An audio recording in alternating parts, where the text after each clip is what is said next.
for this evening, let us welcome Miss Jen Lee. Hi, Miss Jen. Hello, good evening. Hello, Miss Kate and Muzan. Thank you for having me here at Qcafe tonight.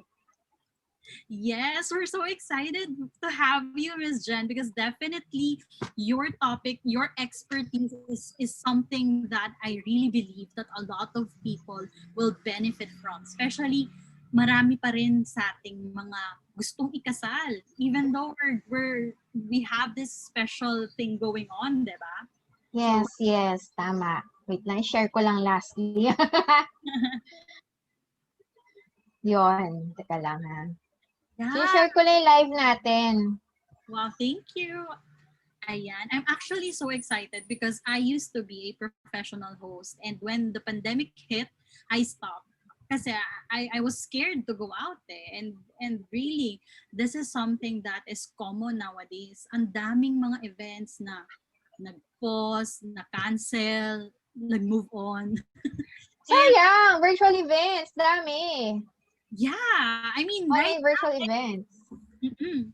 And anyway, let me give you the stage so that you can go ahead and share with us because I'm so excited about your book. By the way, ayan, na-preempt ko na. So guys, Miss Jen Lee. Yes, good evening everyone. Welcome. Thank you Muzan Core Consulting Incorporated for having me here tonight at Qcafe. So as mentioned by Kate earlier, I will be sharing with you some quick tips on pandemic edition wedding planning pandemic edition. So before I start, actually talk lang siya and bilisan ko lang siya, and then later on feel free to ask questions. So let me just get my book and say this on air na, ikakasal ka na ba ngayong pandemic? What to do? Diba? So, still applicable siya before pandemic. I wrote the book 2016, 14, I forgot. Then I launched it 2019, just right before pandemic. So, tapos nag-hit si pandemic, no? Kaya yan, nakikita nyo dyan sa likod ko are my book. So, it's the only wedding planning book now here in the Philippines. So, it's really a book. It's not just a magazine or what, pero puno siya ng tips and checklist and prices para alam nyo yung para hindi kayo maloko ng mga wedding ng other scammers. Okay, so and then the steps, step by step. So if you can see here in the subtitle, so ikakasal na ako, what to do. Step-by-step wedding planning guide in the Philippines. So, yun yung from step 1, step 2, step 3, step 4, step 5.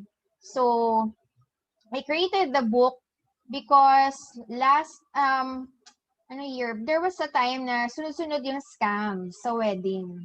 So, left and right, I see brides crying, going on air, airing out their concerns, posting sa Facebook, and even nakarating pa sa media, and from first hand, the mga lumipat sa akin na coming from a scammer. So parang I felt that I had to do something.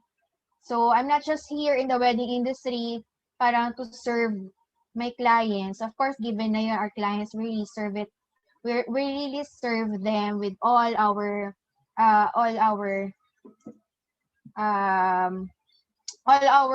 energy, 'di ba? So paano naman yung ibang brides na they can't, or they have no means, or they don't know how to plan their wedding the right way and how to avoid the scammers. Kaya siya dumating si book. Then since then, we reach out to all the PH brides. So we call them hashtag wedding ceremony PH brides or hashtag WSPH brides. So we launched the first wedding ceremony in Cebu. So we tapped the Cebu brides. And then nagtalk ako doon. So I helped them through the seminar. So it's a free seminar. So we've been doing the free seminars for brides to be here in the Philippines since the 2019. So, step by step siya, and then, Q&A, lahat that they need to know. Even if they're not my brides, even if they're not Genly brides, because we call our brides, our clients, Genly brides. So, yun, and then, they said the wedding ceremony brides and then the PH brides as well. Ang tawag nila dito is the wedding planning, the wedding Bible. So sila nagsabi niyan, not coming from me. So they call it it's really a complete checklist and step-by-step procedure. So what I can share with you this evening for pandemic edition, I'd say that's still the same. Still the same, may steps pa rin siya. So, open ko lang Medyo hindi ako ready. So, kung makita nyo siya dito, step 1. Yan. So, step 1. So, then step 2. So, I'd say na ganun pa rin siya, even pandemic ngayon. The step 1 is really to, first of all, pandemic wedding, intimate wedding, or grand wedding, first you really start with your budget. Set a budget. So, kita ba yan? So, para kang pupunta sa giyera na wala kang plan, or magtatayo ka ng house or building without a blueprint. So, the budget is like the master plan of your wedding. Kasi doon kayo iikot around. So, you don't go in the middle of the wedding saying, bakit nag-over na tayo sa expenses? So, lobo na yung ano natin. Kasi hindi nyo siya binudgeting. Okay? So, hindi na siya budget. If you can see here, if in my book, there's a list. So, kita ba? Hindi, no? Hindi siya kita. Yan. So, naka-breakdown siya. Kung makikita nyo siya. Naka-breakdown siya isa-isa. So, you have to break down as in isa-isa yung budget nyo. For photographer, for videographer, for the gown, for the venue, for the caterer, for the ceremony venue, for the MC, for the wedding planner, for the accessories, for the florist, for the stylist, for lahat. Okay? So, that's what we do with our clients. So, ganun din, nilagay ko siya sa book para pag pinakabili yung bride or nabasa ni bride, kahit hindi ko client, alam niya yung gagawin. Okay? So, you have to sit down with your fiancé and also your parents, involve them because sometimes, pag hindi ni-involve si parents, along the way, siya nakikialam pag maayos na yung plano nyo. So, you have to sit down with them and discuss everything, especially your budget. Sino ba magpo-provide ng budget? Si bride ba? Si groom ba? Parents ba? Or hati kayo? Or lahat? Or may magsusponsor ba? Okay? But never ever loan for your wedding. So, ayaw nyo naman mag-start yung bagong buhay nyo na ang unang pag-uusapan nyo ay magbayad ng utang, di ba? Lalo na for wedding. So, never ever consider that. So, that's my parang pinaka-advice for starting your step 1. Okay? Then next, I'd say step 2. Sundan ko talaga yung libro. Wala na akong ibang sasabihin. Kaya ako nga siya ginawa. So, if you can say, step 2 is set a date. And step 3 is your bridal entourage. You list down your bridal entourage. So, set a date. Why? After you do budgeting, you set a date. Bakit? Before you inquire with your suppliers, before you book the venue, the church, when you approach your caterer, when you approach all the wedding suppliers, the first thing that they will ask you is, example, si bride Ann. So, feeling ko, totoong magiging bride naman si bride Ann, so, totooin ko na. Ano ba, sabi ni sis, ako sa supplier, tatanong ko kay bride Ann, when is your wedding date? Where is the ceremony? And where is the reception? Di ba? So, ito ka, excited ka na, bride, lapit kay photo, lapit ka kay, inquire ka, then they keep asking you the same question, and you go, not yet sure kasi, not yet sure, ganyan. So, again, parang kang sumusugod sa gera na wala kang bala. Kaya, that's the next step. Okay, so you do the budgeting already, then next is you settle down, or you decide on a wedding date. So, the wedding dates, marami siyang reasons, or parang, ang tawag doon, marami siyang panghugutan kung bakit yun yung date nyo. So, sometimes, it's your anniversary, no? Another is like, it's because the only day that, or the only season na makakauwi yung relatives nyo, especially your family members or your parents. Now, another reason why they choose the date is we call it a hot date. Yan, si Kate is doing weddings and she knows this for sure. Hot date. So, ano ba yung hot date? Parang Shopee at Lazada lang yan. 666, 777, 888, 999, 1010, 1111. Hot date. And yan dito sa wedding, hot date tatawag dyan. Pinag-aagawan din ang hot dates. So, halimbawa ngayon, this year, 2021, lahat ng 21, 1, 21, 21, 2, 21, 21, 3, 21, 21, 4, 21, 21, 5, 21, 21, 6, 21, 21, ganyan, lahat yan ay hot days. At ang tendency dyan ay nagkakaubusan or naubos yung slots, especially for the ceremony and the reception. Kasi yun yung pinaka-blockbuster eh. Okay. Now, next, speaking of June brides, yan, June brides, sabi ni Kate, June brides is for the US. Okay? Ang June bride is not applicable here in the Philippines. Now, if you see the survey, if you check out the survey from PSA, Philippine Statistics Authority, so we did the study before we launched the book. The peak season here in the Philippines is December. So the Filipino brides, they chose majority chose to get married on a December. December talaga ang December brides tayo sa Philippines. Ang June is for US. Diba? Okay? Alam nyo na yan. So ngayon, may marami pa nagpapakasal ng June because of the notion, June bride, and they don't know that US yon pang American setting. But, again, if you check the statistics, mas marami pa din ang kinakasal ng December. December brides here in the Philippines. So, what if December yung peak? Okay, so even if pandemic or no pandemic, if peak yung wedding date mo, chances are, number one, your desired supplier or wedding supplier is already booked or not available for your wedding day. Number two, unahan yan sa schedule, especially sa ceremony and reception. Diba? Sabay-sabay ang kasalan. Number three, ang crowded niyan. Before you go out, paglabas mo ng ceremony, paglabas mo ng simbahan, may nakaabang na weddings next to you or back-to-back. So yung turn na back-to-back, before you may wedding, after you may wedding. It's up to you if really gusto mo yung date pa rin na yun. But yun yung mga scenarios pag peak ang wedding date. Okay? So, yes, sabi ni Miss Kate, December sabay-sabay ang occasion and especially sa wedding. Hindi lang sa Christmas parties or corporate events. Okay? Then, next, after that, so you've considered everything regarding sa wedding date mo, you've discussed with your fiancé or your family members. Next is, you list down your entourage. Okay? So, yung iba kasi, mag-book mo na, at tas wala pa kami entourage. Tanong pa namin, ganyan-ganyan. So, you have to list them down from principal sponsors down to the flower girl. Although ngayong pandemic, medyo walang kids. Although iba nilalagay sa invitation, but on the day wala, kasi bawal.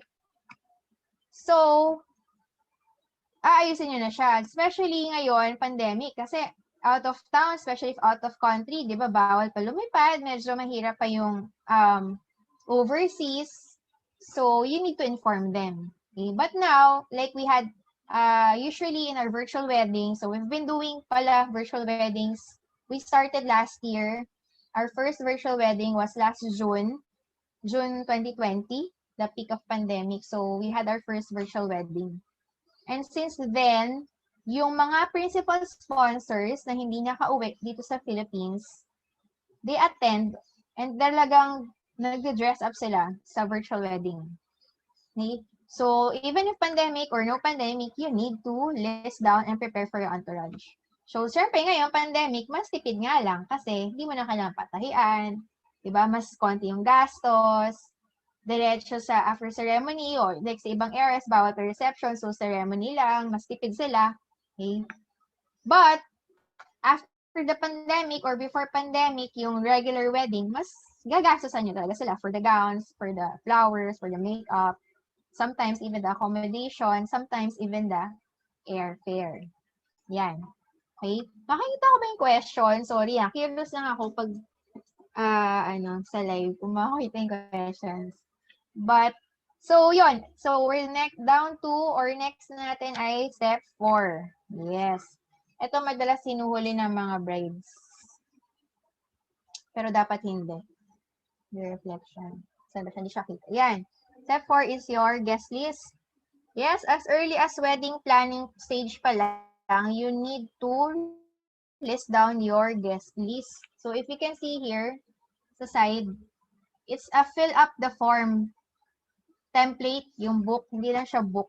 So, literally, it's gonna make you write down your wedding plans. Ganun siya. So, you list down. If you can see here, you sit down with your family, your parents, your fiancé, and their parents. Sino invited sa bride side?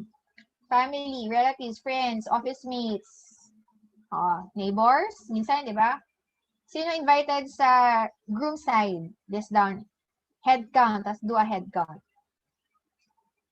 Tapos yung head count na yun yung magiging info nyo when you inquire with your venue or when you look for a venue and your caterer or your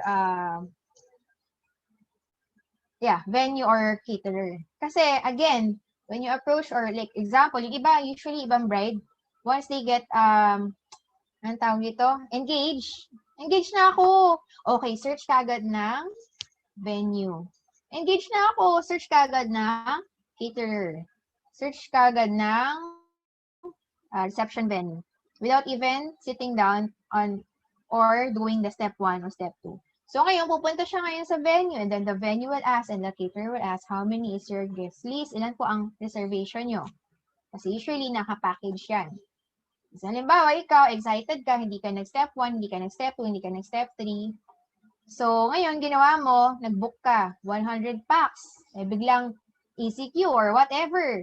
Hindi pa allowed or limited lang or hindi pa rin nag-change. So, 100 packs ka, hindi mo siya pwedeng i-less dahil for some reasons, yung contracts nila, especially the venues, are fixed or guaranteed the number of seat na ni-reserve nyo. Okay? So, although yung iba ngayon, dahil pandemic, they are not that strict. Pero may iba na medyo strict pa din sa sa terms nila. Okay? So, hindi ka nag-head count, 50 lang pala yung guest mo, 100 din na-serve mo, so, iiyak ka dahil you paid for 100 packs, pero 50 lang pala yung guest mo. And then you end up inviting everyone that's not close to you, which is supposed to be weddings, di ba? Weddings are intimate gatherings, even if 150 guests yan or 300 guests, pero kilala nyo yung mga guests nyo. Kasi lahat yan, relatives nyo or family or friends. Diba? So, we had a wedding na 300 packs kasi ganun ka-friendly yung couple. Ang dami nilang friends. Okay, so, yun yung importance na. That's why you need to sit down with your fiancé and your family or your parents and list down the guest list. Now, usually, I get this question na, paano sa province? Walang ganyan. Hindi yan uso eh. Anong gagawin namin? So, it's part of our culture here in the Philippines, especially in the provincial areas, na which also I've encountered many times already, na yung sa province, kain, uwi. Pasok next batch. Kain, uwi. Pasok next batch. Diba? So, ganyan yung scenario natin sa provinces. Okay? So, if ganun, sa province, sa wedding sa province, we call this pag mga sa bahay lang or barrio, diba?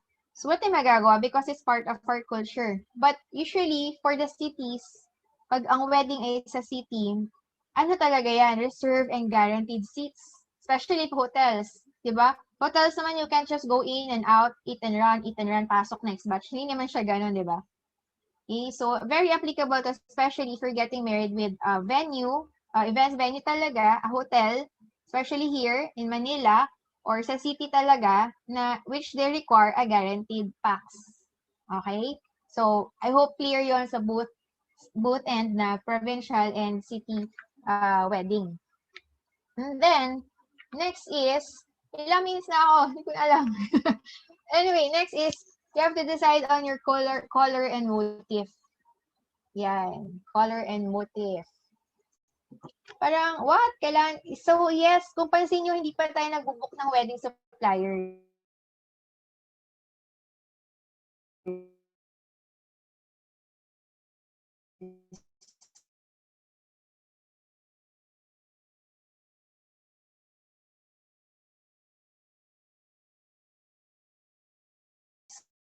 I consider lang nila yung number of packs, pero wala pang date, ni wala pang color motif, o wala man lang silang budget. Okay? So you have to finish everything. So after that, next is to sit down regarding, you talk about your color motif, especially your theme. So, anong point nun?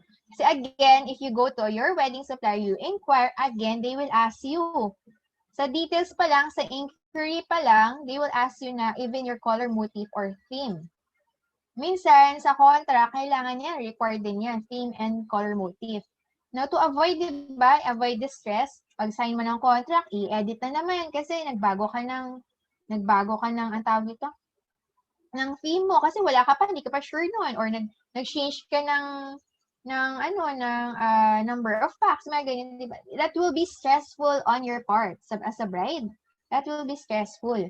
Kaya, just like any other system, like in HR, there's a process, diba? In hiring an employee, there's a process. In checking in marketing, diba? Digital campaigns, there's a process. In cooking, or simple as cooking, may process. Ganun din sa wedding planning specifically. You should also have or observe a process, which is hindi nga alam ng mga brides. And that's why, again, I came up with this book.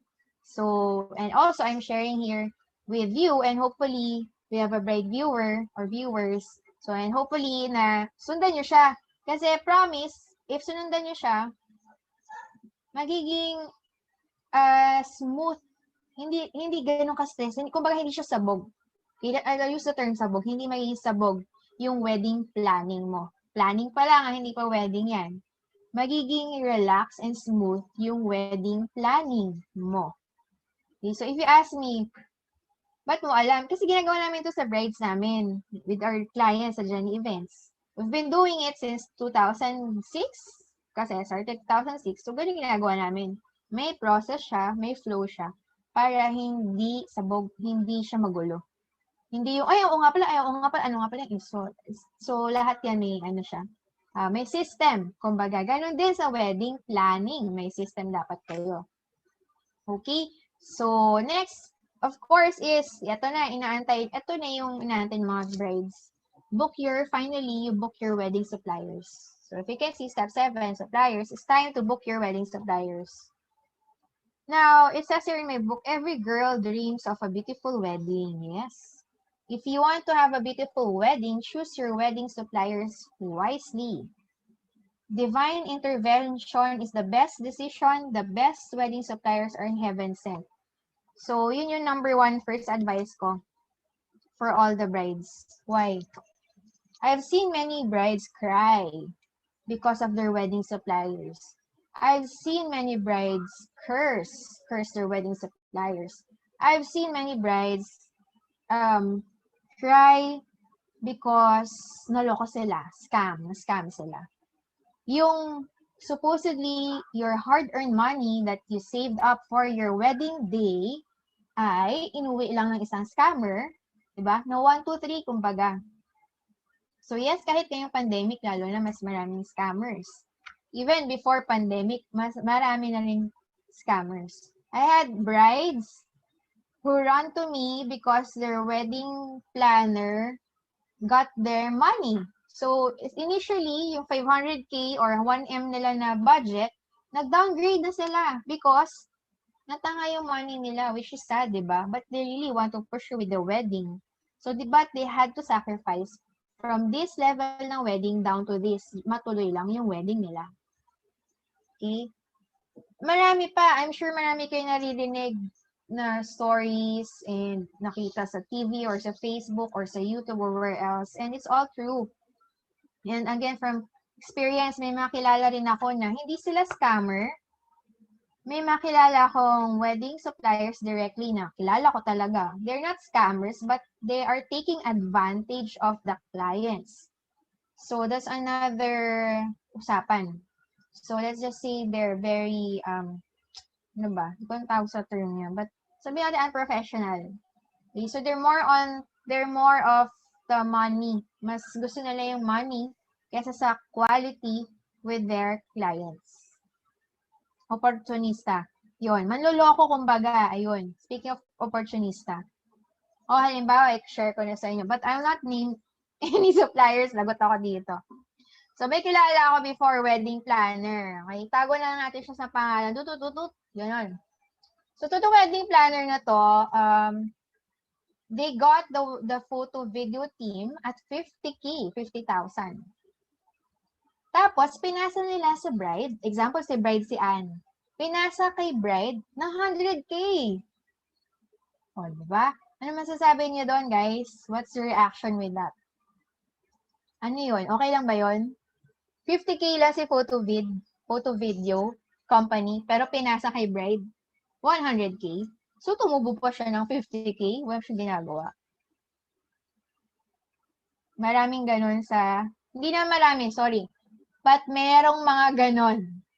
Merong mga ganon sa wedding industry. So, I'm not saying marami ha, binabawi ko po yan. Pero merong mga ganon. And sadly, yes, they still exist. They still operate.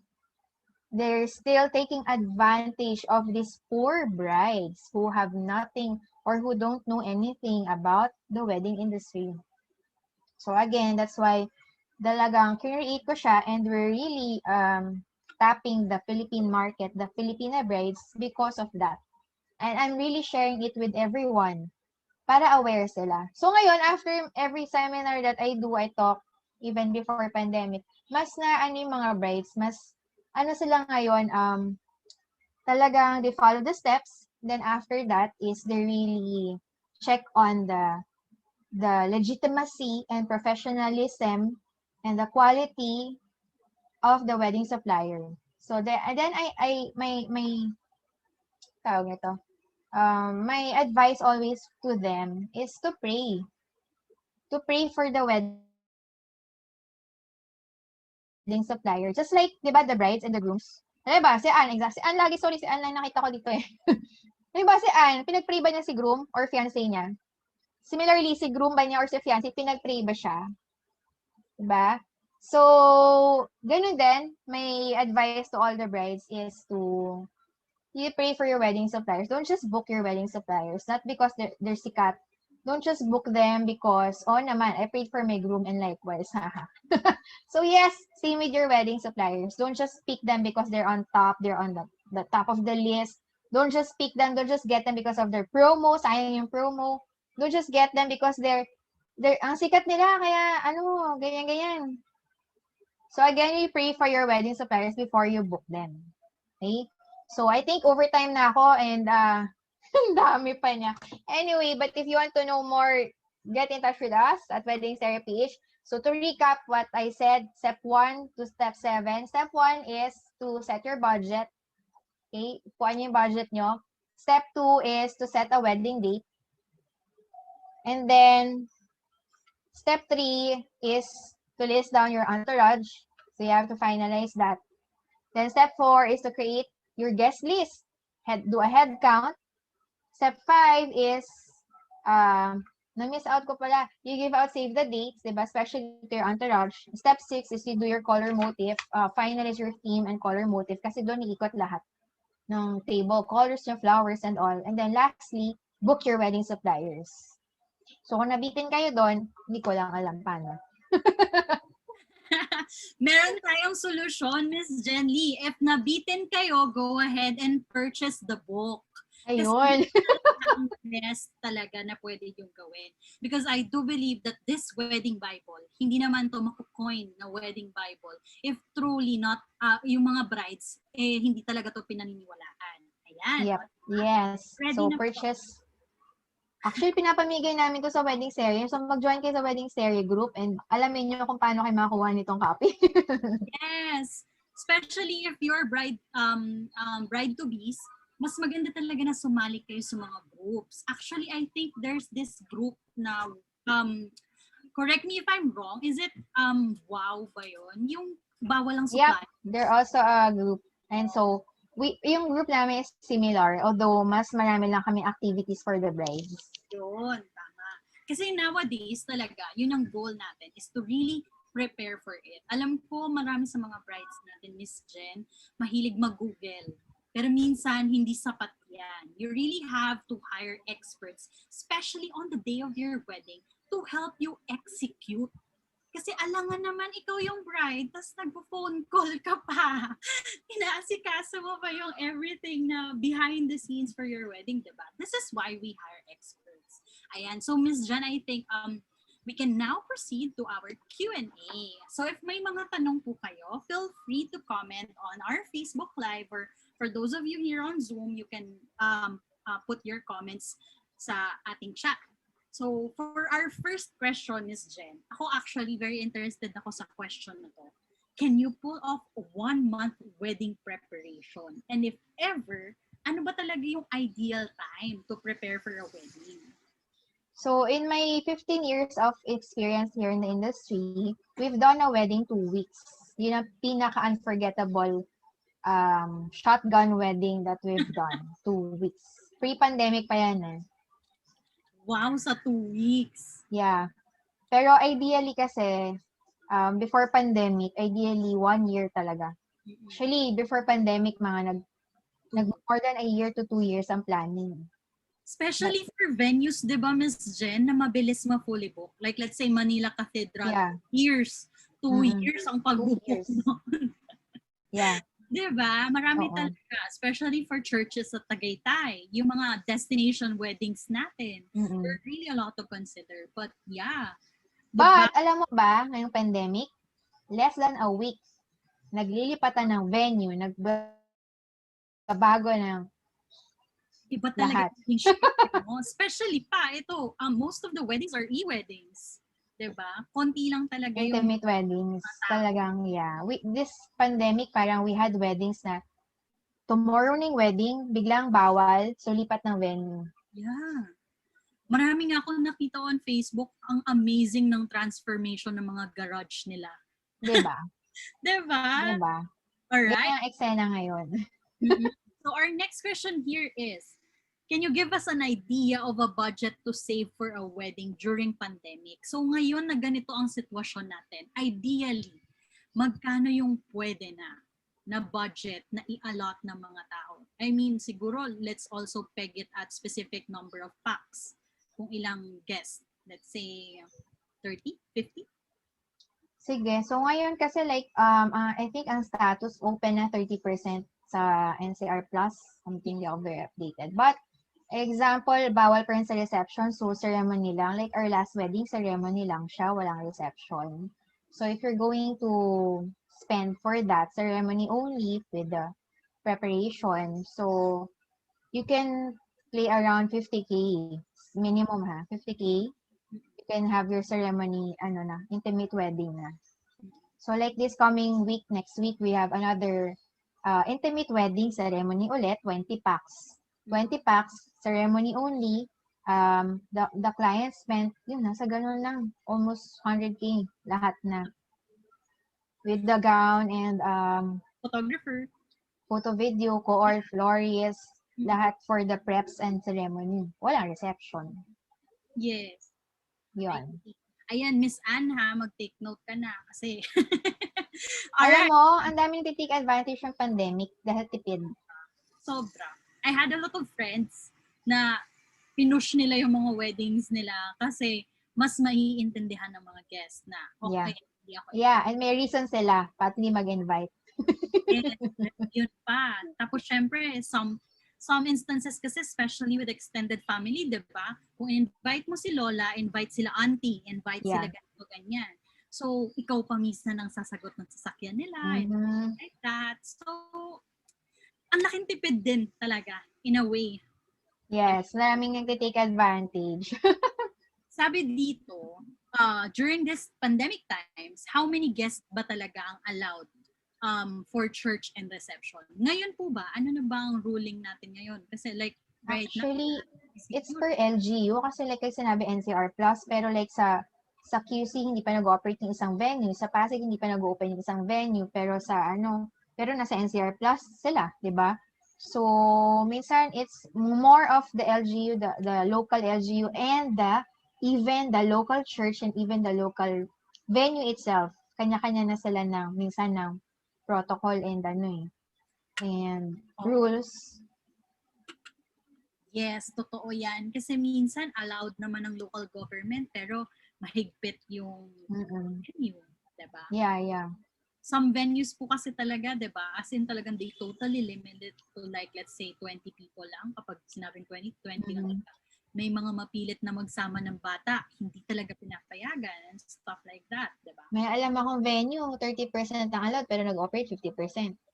Oh my gosh. Ganyan. So, di ba, mga ganyan ngayon? Yung na lang natin. Pero, at the end of the day, really, nasa discretion din ng couple if papayag sila, if itutuloy nila na secret wedding yung medyo maraming gumaganyan ngayon, kaya ang hirap. Yes. At the end of the day, yung mga suppliers, gusto lang din naman kumita. Minsan wala kang magawa rin, di ba? O kaya minsan nagugulat na lang sila, biglang may dumating, hindi naman kasama sa listahan. Kaya nga.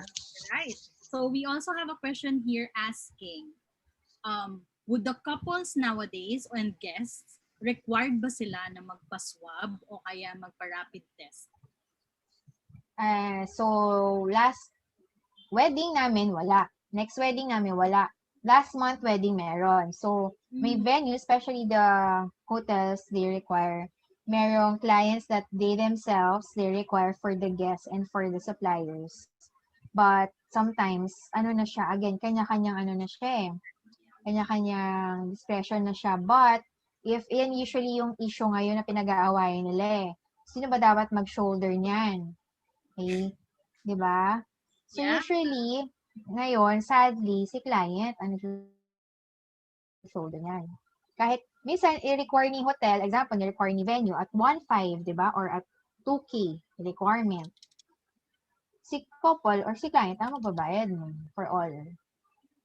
Yes. I see. Ayan. Sana may mga package din ng swab. Oo, nakapackage siya ngayon.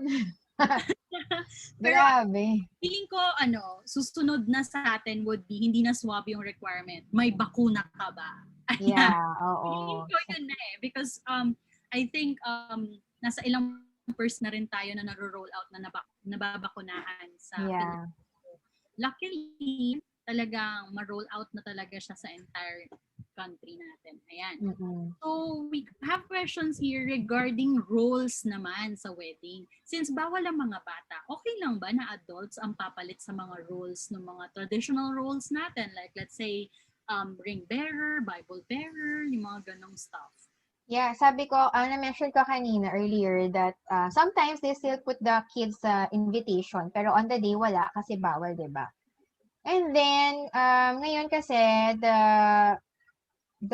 yung especially sa rings, ang nag-handle niyan si best man talaga. Even before pandemic, si best man siya, hindi siya talaga sa bata. So, yes, pwede nyo rin gawing adult yung kids nyo. Pwede nyo rin gawing wala on the day, nasa invitation lang. Or, pwede nyo isa lang, like, si Kate lahat, siya yung representative ng buong flower girl, di ba? Yeah. So, yon. Ready na po ako. Okay. So, we have a question here naman regarding yung mga prenup. We know for the past, like, let's say, 10 years, medyo boom talaga yung mga, pak na prenup. Nandyan yung mga video talaga. Merong mga Korean-themed na mga K-drama na mga prenups and all that. Now that it's pandemic po, meron pa rin po bang mga couples na naggaganito? And if so, marami po bang permits? Mahirap po ba ito gawin? Same with pre-pandemic, may permits na kasi before So ngayon, may permit pa din. Additional lang yung mga swab test or whatever yung protocols na requirement per LGU again or per venue. And then madalas ngayong pandemic, outdoor. So, medyo nag-outdoor sila. And less travels. Before, as in, couple is in Palawan, couples in Siargao, Ngayon, medyo local. Love local muna ang version ng mga mga Hindi maka-travel na. prenup. Yeah. Ito medyo interesting. Ano po ba ang pinakapatok na mga event hashtag, wedding hashtag ngayong pandemic? Speaking of pandemic, edi kasama ang pandemic. Pandemic wedding, pandemic love story, di ba? Love conquers all. Merong pandemic ka lang, nagmamahalan kami. Mga ganong talagang related sa Which is nakakaaliw kasi I think this will really be a very memorable wedding. If ever na during this time mo siya ginawa, di ba? Oo, kasi picture nila naka-mask eh. Minsan, ang cute pa ng mga mask. May ang tawag doon? May embroidery pa minsan, di ba? Yes. Yung souvenir, pang talaga, alcohol or whatever, pang may mask pa. So, nataon siya. Ayun yung theme ngayon pala. Theme of the year. Marami din nag-shift talaga kasi sa company din po namin, we do corporate gifts kasi. So, karamihan din talaga ng mga brides ko na mga client, ang mga nire-request nila sa amin ng mga wedding favors, puro mga hygiene kit. Yeah. Mga customized na mga lalagyanan. Yes, diba? Related siya. Para hindi na masyadong hindi masyadong mga before kung ano yung ginagamit. So, medyo related lahat sa Gone are the days na pamaypay ang wedding favor para sa mga siguro hindi naman gone are the days. Medyo naka-break lang muna yung iba ngayon. Muna, give way to pandemic daw. So, pandemic souvenirs muna. Totoo. Ayan. So, meron po ba kayong mensahe para sa mga gustong ikasal during this time? Ayan. Ano po ang pwede nilang makuhang insight from aside from the entire talk? Aside from the entire talk, so number 1, congratulations. You're still holding on to each other. Diba?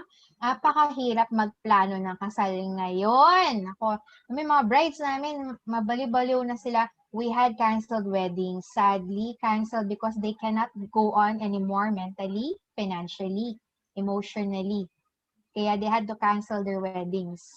So, that's my number 1 sa inyo is really congrats because you're holding on to this relationship and that you really want to take this to a more mature or higher relationship. Kumbaga talagang na siya, stage 2 ng inyong love story.